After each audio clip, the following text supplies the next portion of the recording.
Hey going, Landon here. We are just parked along the Murray here. So this is a epic free camp just out of Mildura, and we were by ourselves, but now coming the weekend we get a few extra people coming along here, which is no stress, still a beautiful spot. But I'll just grab my chair. But what I wanted to make this video was about like the battery capacities.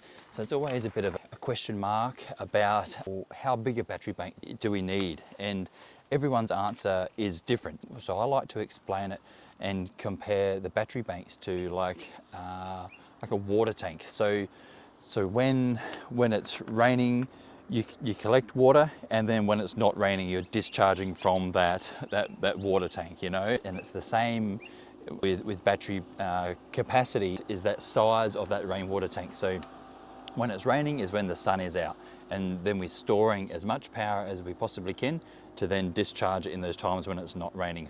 So then the variable there is how much time and how much usage we have when it's not raining, or when we're discharging the battery, and that depends on how people travel. Only the other day I was talking to a fella, and he's built his system because he likes to be able to run his air conditioner at night time.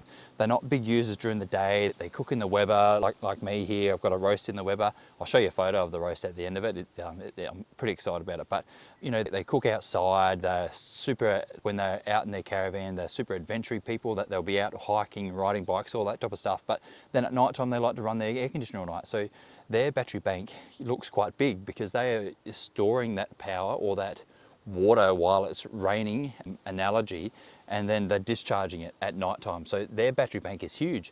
But then for others, when their discharge time is while you're making it, you can get away with a much smaller battery bank, and that's because you have the flexibility to use those higher loads while you're making it. So it's called a DC coupled system. So everything is filling that rainwater tank, and everything is discharging from that rainwater tank, is how sort of the flow of the battery system works there. So if we're tipping it in as fast as we're moving out, that's fine, and it's that nighttime part of running loads, and also we can look at it as nighttime, or we can look at it as like overcast days. So sometimes we want to be able to roll up into a camp like us, and park in a spot that's a bit covered by trees and a bit in the middle of the forest, or even this spot. This spot is pretty average for solar. So we've also got the trailer on the bus. You have to look up some photos of our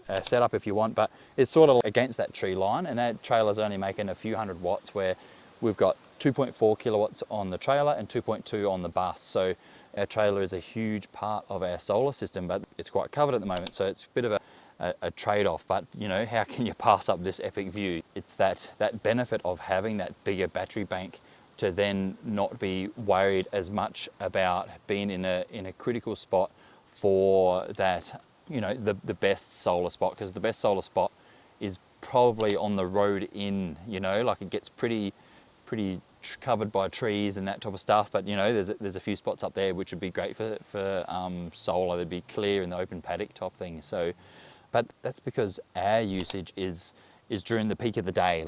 Actually, we're kind of the worst, because we are home most days. We're relatively home people. This is home, by the way. It's been home for 5 years, but we'll be home 5 days out of 7. We'll have a couple of adventure days and quick trips to the shops and that type of stuff. But we love being at home and outdoors in spots like this. But even when we're out, we have a dog, Indy, her name is, and we'll leave her in the bus. And like today, we went in. We actually needed a new vacuum cleaner, which was a bit of a mission, but I won't go into that.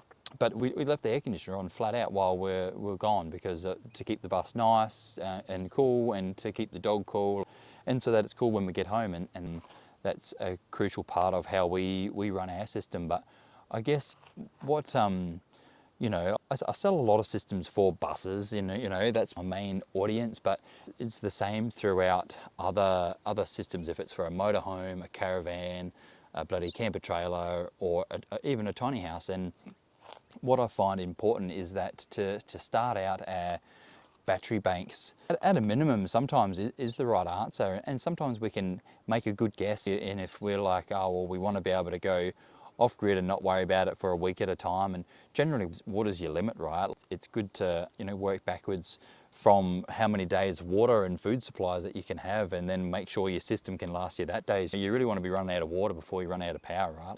That's the best size system there. But where I like to be able to design a system is to make sure that we have a plan on how we're going to grow that system. So for buses, I build them at 48 volts, and we use 48 volt rack style batteries so that we can just stack in more batteries as the system grows. And that's great.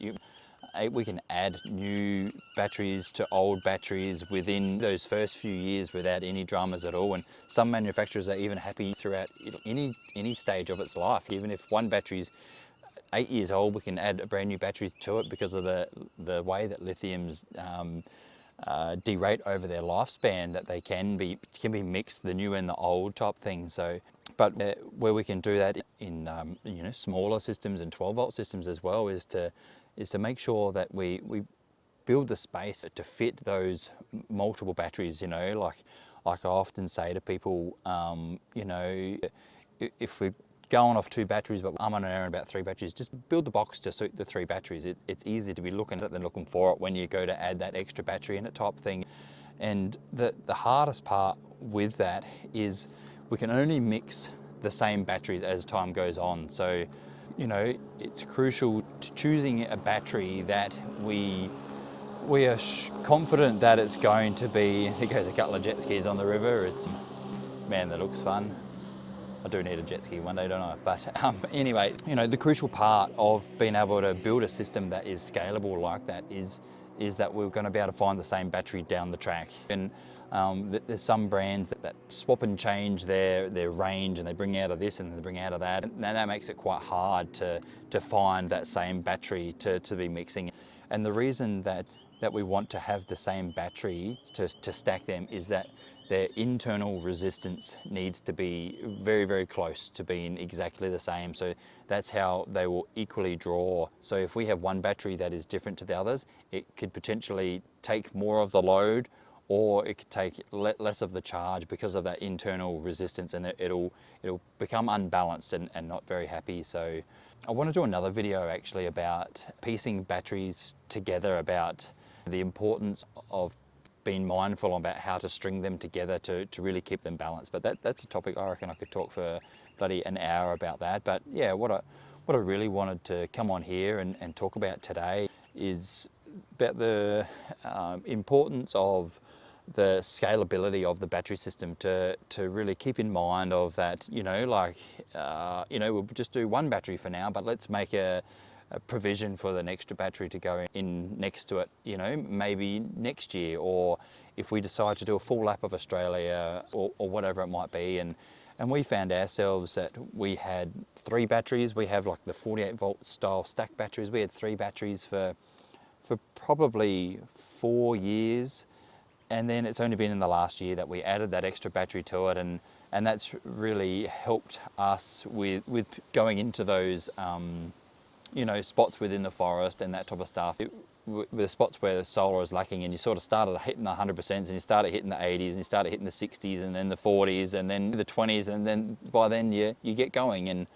And also, like, just on that as well, that like the importance of hitting those high numbers in a lithium battery as well. Like I say to people, if we're hitting down to the single digits, you know, like 5s and up to 9-10% type thing, make sure in the same week we're hitting the other end of the scale, which is the hundreds, and that's how we keep them balanced. But I think I'll explain that more in the wiring the batteries together, and how to keep a lithium battery bank happy type thing. So, but yeah, and I really like to be, you know, comparing it to that water tank system as well, in the way of that, you know, the importance in heating a big battery bank if we're going to be discharging it at times and we're not making it.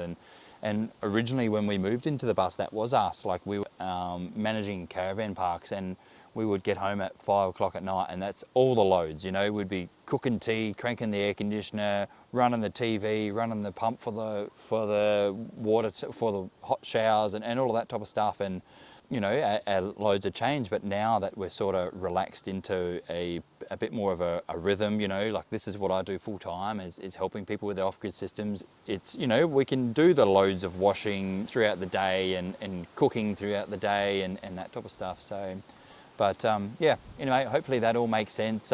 You know, I do have that phone booking service that if you want to book in a phone call to talk to me about what batteries are on the market with, you know, ways to choose them and bloody whatever really, I'm always there for a chat about that. But I better bloody go check my roast, and I'll share a picture of it here. I'll put it up in the corner or something, so it's going to be pretty bloody epic.